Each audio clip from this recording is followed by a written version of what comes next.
நபிமார்கள் மத்திய கிழக்கு பகுதியில் மட்டும் ஏன் தோன்றினார்கள்? இஸ்லாமிய நம்பிக்கை என்னன்னு கேட்டா, மனிதர்களை நல்வழிப்படுத்துவதற்காக கடவுள் என்ன செய்வார்னா, மனிதர்களில் இருந்து ஒருத்தரை நியமித்து நீ என்னுடைய செய்தியை மக்களுக்கு சொல்லு அப்படின்னு சொல்லுவார். அவர் இறை தூதர். நபிமார்கள் அந்த வார்த்தை அதை கேட்கிறார். அவர் தான் இறை தூதர்னு பேர். இந்த இறை தூதர்கள்லாம் எடுத்து பாத்தீங்கன்னா எல்லாமே மத்திய கிழக்கில் உள்ளவர்களாகத்தான் இருக்கிறாங்க. மத்திய கிழக்குன்னா அந்த அரபு பிரதேசம், வளைகுடா பகுதி இருக்கு இல்லையா, அங்க உள்ளவங்களாகத்தான் இருக்கிறாங்க. ஆபிரகாமு, மோசே, இஸ்மவேலு, நோவா, இது மாதிரி யாரை எடுத்துக்கிட்டாலும் எல்லாம் எங்க இருப்பாங்க? அந்த பாலஸ்தீனம், ஈராக்கு, ஈஜிப்து, அந்த எல்லாம் மத்திய கிழக்கு பகுதியில் உள்ளவங்களா தான் இருக்கிறாங்க. நம்ம நாட்டில் ஏன் இறை தூதர் ஒருத்தரும் வரல அப்படிங்கிற அவருடைய கேள்வி.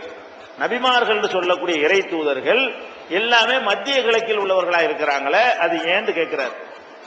ஆனா இஸ்லாத்துடைய நம்பிக்கை பிரகாரம் மத்திய கிழக்கில் தான் தூதர்கள்லாம் வந்தாங்கன்னு சொல்லவே இல்லை.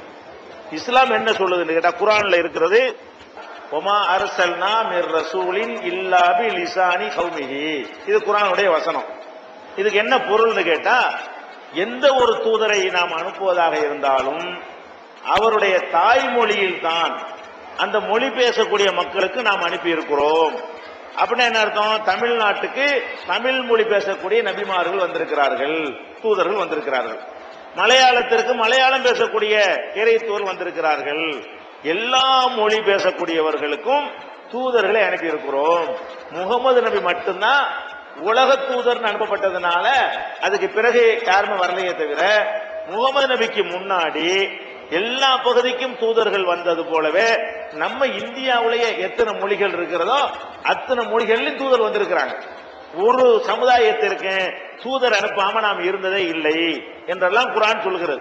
அதன் அடிப்படையில் ஆனா என்னன்னு கேட்டா, கிறிஸ்துவ சமுதாயத்தில் உள்ளவங்க, அந்த மத்திய கிழக்கில் வசிக்கக்கூடியவங்க, அந்த இறை தூதர்களுடைய வரலாற்றில் ஒரு பகுதியை பாதுகாத்து வச்சிருக்கிறாங்க. நம்ம பகுதியில் உள்ளவர்கள் அந்த இறை தூதர்கள் வரலாறு பாதுகாத்து வைக்கல. அதனால உங்களுக்கு தெரியல.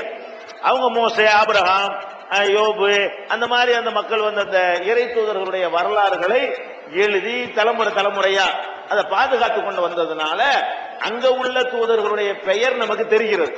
நம்ம நாட்டில் உள்ளவங்க எல்லாம் என்ன செய்யல, நபிமார்களுடைய பெயர்களை எழுதி வைக்கவும் இல்லை, வரலாறு எழுதவும் இல்லை.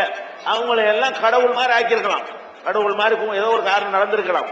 அதனால உங்களுக்கு இங்க இறை தூதர்கள் வராது மாதிரி தெரியுதே தவிர, குர்ஆனுடைய கருத்து பிரகாரம் எல்லா பக்கத்துக்கும் இறை தூதர்கள் வந்திருக்கிறாங்க.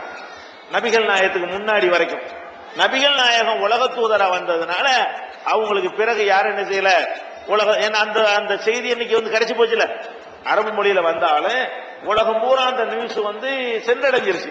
ஒரு தூதர் வர வேண்டிய அவசியம் இல்லை. அதனால முகமது நபி கடைசி நபிங்கிறமே தவிர எல்லா மொழிக்கும் தூதர் வந்திருக்கிறாங்க குர்ஆனுடைய கருத்து.